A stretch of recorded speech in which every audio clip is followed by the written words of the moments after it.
بسم الله الرحمن الرحيم.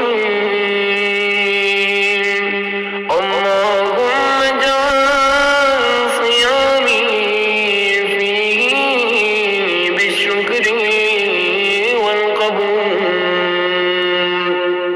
على ما ترضى ويرضاه الرسول